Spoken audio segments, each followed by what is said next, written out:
Madam ఇట్లా గుళ్ళకి వెళ్ళేటప్పుడు మాత్రం పద్ధతిగా వెళ్తారు. అదే గుళ్ళకి కూడా ఇట్లా ఎక్స్పోజింగ్ చేసుకుంటూ వెళ్ళొచ్చు కదా, ఎందుకు అట్లా వెళ్ళారు అంటారు వీళ్ళు? మంచి క్వశ్చన్, నాకు నచ్చింది ఈ క్వశ్చన్. కానీ ఇప్పుడు అనసూయ ఒక మాట అనింది, మా బట్టలు మా ఇష్టం అని. వాళ్ళ కొడుకు కూడా అన్నాడంట, అమ్మా ఇలాంటి చిన్న బట్టలు వేసుకొని పోవద్దు అని చెప్పేసి అన్నాడంట. కానీ ఇప్పుడు ఆమె వేసుకున్న బట్టలకి ఆ పిల్లలు ఇద్దరు స్కూల్కి వెళ్ళినప్పుడు వాళ్ళ అమ్మ గురించి చెడుగా మాట్లాడితే ఏ కొడుకుకైనా బాధ వేయదా? బాధ వేస్తుంది కదా. మరి మరి అలాంటిది ఇప్పుడు మా ఇష్టము. నువ్వు గుడికి వెళ్ళినప్పుడు పట్టు చీర కట్టుకొని చాలా పద్ధతిగా వెళ్తున్నావు, కానీ నువ్వు చేసే పనులన్నీ బీచ్లలో మాల్దీవ్స్ లో తిరిగేది మాత్రం చండాలంగా తిరుగుతున్నావు. నీ వంటి మీద 1 మీటర్ అన్నా, అది 1 మీటర్ బట్టలో అంతా కష్టమైపోతుంది. ఆ 1 మీటర్ బట్టలో కూడా నువ్వు వేసుకోవడం కష్టమైపోతుంది. ఇంకా 1/2 మీటర్ ఇంకా తగ్గించాలి, 1/2 మీటర్ తగ్గించాలన్నమాట. అలాంటిది మా ఇష్టం వచ్చినప్పుడు మేము వేసుకున్నాం అన్నప్పుడు మా గుళ్ళకు పోయేటప్పుడు కూడా మీరు అలాగే వెళ్తారా? అడుగుతున్నా. అదే ఆ గుళ్ళకి వెళ్ళేటప్పుడు కూడా అలాగే వెళ్తారా అని అడుగుతున్నా. మా ఇష్టం వచ్చినట్టు మేము వేసుకుంటాము, మేము ఎక్స్పోజ్ చేస్తాము, మేము ఇలాగే తిరుగుతాం అన్నప్పుడు మీరు గుళ్ళకి వెళ్ళేటప్పుడు అలాగే వేసుకుంటున్నారా అని నేను క్వశ్చన్ వేస్తున్నా. అలాంటి మొత్తం సొసైటీలో ఇట్లా ఎక్స్పోజింగ్ చేసుకుంటా మొత్తం సొసైటీలో మొత్తం అమ్మాయిలు మొత్తం ఇట్లా తిరిగితే ఎలా ఉంటుంది మేడం అసలు? నిజంగా చాలా దారుణము. ఏంటంటే ఇప్పుడు ఆమె ఎవరికి ఎంకరేజ్ చేస్తుంది? ఈ ఈ జనరేషన్ ఆడపిల్లలకి ఆమె ఎంకరేజ్ చేస్తుంది. నేను వేసుకున్నట్టు మీరు తిరగండి, నో ప్రాబ్లం, ఎవడన్నా అడిగితే నా ఇష్టం అని చెప్పండి అంటే, అమ్మ తల్లి, మహాతల్లి, నువ్వు ఒక సెలబ్రిటీవి, నువ్వు కొంపలో పడి ఉంటావు. మన ఆడపిల్లలు అలా కాదు, మన పద్ధతిగా వేసుకొని తిరుగుతారు వాళ్ళు.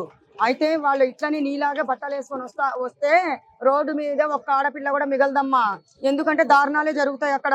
నీలాగా మాట్లాడితే నువ్వు ఎక్స్పోజింగ్ చేయి, మేము ఇట్లనే తిరగండమ్మా ఆడపిల్లలకి అని ఎంకరేజ్ చేసావంటే ఏ ఆడపిల్ల భూమి మీద నిలవదు, దారుణాలే జరుగుతాయి. మంచులక్ష్మి గారు కూడా ఇట్లా పిల్లలకి ఇట్లా అడ్వైజ్ ఇస్తుంది, ఎంత మందితో వీలైతే అంత మందితో డేట్ చేయండి, ఒకరితో అన్నట్టు ఇలా ఉండకండి.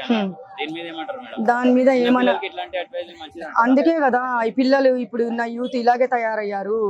ఏంటంటే వాళ్ళు ఎలా తిరుగుతున్నారో వీళ్ళకి కూడా అలాగే అప్పచెప్తున్నారు అన్ని.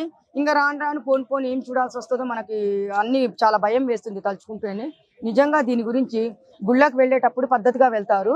మామూలుగా బీచ్లకి మాల్దీవ్స్కి వెళ్ళినప్పుడు, నువ్వు బయటకు వచ్చినప్పుడు, నువ్వు జిమ్కి వెళ్ళినప్పుడు కూడా చాలా చండాలమే, చాలా గలీజ్గా వేసుకుంటుంది. ఇంతవరకు చెడ్డి, ఇది ఇంతవరకు. ఏమి జిమ్కి వెళ్ళినప్పుడు నువ్వు ఫుల్ డ్రెస్సులు ఉంటాయిగా జిమ్ చేసినప్పుడు. ఇంకా ఇక్కడ మొత్తం ఇదే, ఇంకేం లేదు. నువ్వు గుళ్ళ గురించి నువ్వు డ్రెస్సుల గురించి నువ్వు చెప్పాలా అందరికి?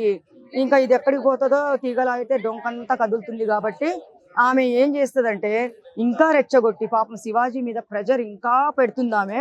ఇది మాత్రం పద్ధతి కాదు. మహాభారతంలో ఇట్లా చీరలు అయినందుకు ఇట్లా యుద్ధాలే జరిగినాయి. ఇప్పుడు చీరలు వేసుకోమంటుంటే ఇట్లా యుద్ధాలు చేస్తున్నారు. అదే అప్పుడు మహాభారతము రామాయణం అనేది ఎంత మంచి, మనం చూస్తే నిజంగా 2 కళ్ళు సరిపోవు. మనం అనుకుందాం, పురాణాల్లో ఒక ద్రౌపది చీర లాగినందుకే శ్రీకృష్ణుడు కాపాడారు. అలాంటిది దేవుళ్ళే అంత ఆడపిల్లకి అంత రెస్పెక్ట్ ఇచ్చినప్పుడు ఇప్పుడు ఎందుకు వీళ్ళు ఇంత రెచ్చగొట్టే వ్యాఖ్యలు చేస్తున్నారు? ఆడవాళ్ళని ఎందుకు రెచ్చగొడుతున్నారు? ఈ అనసూయ కానీ ఇప్పుడు వీళ్ళని రంగంలోకి దింపారు కదా. మహానుభావుడు ప్రకాష్ రాజ్ గురించి ఆయన శ్రీరామచంద్రుడు కాదు. భార్య పిల్లల్ని వదిలేసి మళ్ళీ 2nd మ్యారేజ్, మళ్ళీ చిన్న బాబుని అన్నాడు. ఎంజాయ్ మీద ఎంజాయ్లు.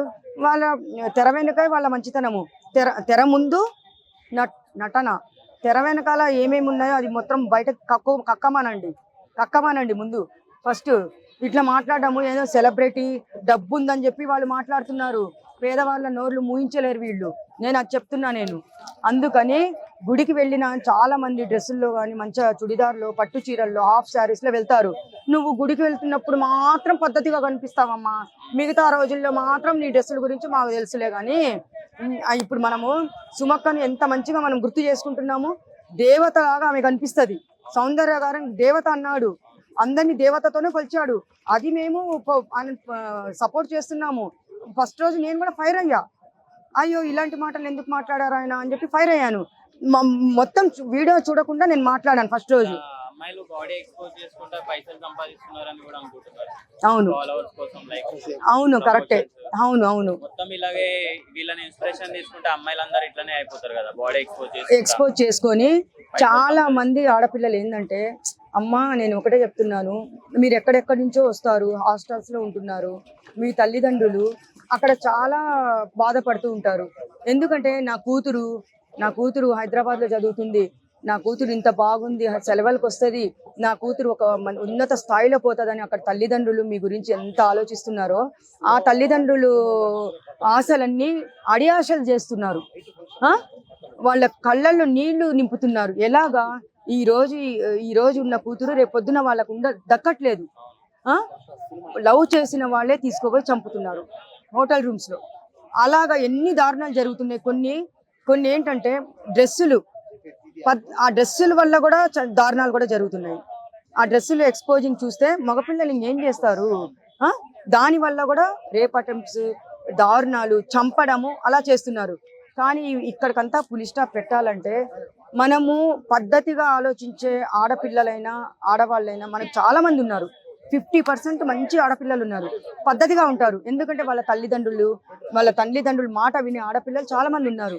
కానీ కొంతమంది ఏంటంటే ఎక్స్పోజ్ చేసి అట్రాక్షన్స్ మగపిల్లలకి ఇచ్చేసి వాళ్ళు డబ్బుల కోసము బరి తెగిస్తున్నారు. చెప్పాలి బరి తెగించడమే కాకుండా వాళ్ళు సంపాదించిన ప్రతి ఒక్క రూపాయి జేబులు ఖాళీ చేయడము, వాళ్ళని ఏం లేకుండా చేయడం. మళ్ళీ రేపు పొద్దున మగవాళ్ళు నువ్వు ఒకరితో తిరుగుతావు, మళ్ళీ ఇంకొకరు ఎక్కువ డబ్బులు పెడతావు అంటే నువ్వు పోతావు, వాడితో వెళ్ళిపోతారు. ఎంతమందిని మోసం చేస్తారు. ఒక ఆడపిల్ల ఇప్పుడు మనము అలసిస్తే మన వెనకాల వస్తారయ్యా. ఈ 1 year నుంచి ఇక్కడ 1 year నుంచి నేను ఇక్కడికి వస్తున్నాను. ఈ 1 year నుంచి నాకు ఇక్కడ ఈ పార్క్ దగ్గర ఎంత రెస్పెక్ట్ ఇస్తారంటే భయపడతారు. అలా ఉండండి, భయపడే విధంగా ఉండండి. అలాగా మీరు మంచిగుంటే ఎవ్వరు రారు. కానీ మీరు ఒక మగపిల్లాడు నమ్మి మీరు పోయారంటే మీ ప్రాణాలు రిస్కులో పెడుతున్నట్టు. ఏమంటారు, లేదు ఈమె ఒకసారి మనం ఇన్వాల్వ్ అయ్యి పోయామనుకోండి, ఏమనుకుంటారో తెలుసా, ఇది ఎంతేలే ఎవరు పిలిచినా పోతుందేమో, నాతో ఒక్కడితోనే తిరిగిందో అంతకుముందు ఇంకా 10 మందితో తిరిగిందేమో, ఇన్ని మాటలు అనిపించుకుంటున్నారు ఆడపిల్లలు ఈరోజు. నేను ఒకటి చెప్తున్నానమ్మా, తల్లిదండ్రులు మాత్రము బాధ పెట్టకండి. మీరు రేపు పొద్దున శవమై అక్కడ మొన్న హోటల్లో లవర్ ఎంత దారుణంగా చంపేశాడంటే, ఇది జరిగి 3 months అవుతుంది. చాలా దారుణంగా చంపేశాడు, నరాలు కోసేశాడు. అది న్యూస్ లో కూడా వచ్చింది, అందరు చూసే ఉంటారు. ఆ టాపిక్ ఇక్కడ కూడా మాట్లాడా నేను. అలాగా తల్లిదండ్రుల్ని మీరు బాధ పెట్టకండి. వాళ్ళు మీకు ఇక్కడ చదువుల కోసం పంపిస్తున్నారు, చదువుల కోసం పంపిస్తుంటే వాళ్ళు అక్కడ కూలి పని చేసి మిడిల్ క్లాస్ వాళ్ళు అప్పులు చేసి మీకు పంపిస్తున్నారు. కానీ మీరు చదివి వాళ్ళని చూసుకోండి, కన్న తల్లిని కళ్ళల్లో పెట్టుకొని చూసుకోండి అని నేను కోరుకుంటున్నాను. సరే తిను తమ్ముడు, చూడండి వీడు నా తమ్ముడు. ఎందుకంటే నాకు అన్నదమ్ముళ్ళు ఎవ్వరు లేరు కాబట్టి నాకు దేవుడిచ్చిన తమ్ముడని ఈ పార్క్ దగ్గర అక్క తమ్ముడు సెంటిమెంట్ వద్దు తమ్ముడు, ఏడవకు, బాగుండదు, ఎందుకంటే నీ దొంగ ఏడుపులు అందరు ఇక్కడ అని ఏడుస్తున్నాడు. చూడండి, కానీ ఈ చేతులతో పెంచాను, ఈ చేతులతో పెంచినందుకు నేనే స్వయంగా చేసుకొని వచ్చాను. అయితే తమ్ముడు నువ్వు కూడా చెప్పు మంచిగా. అదే నేను చెప్పాలా? చెప్పు.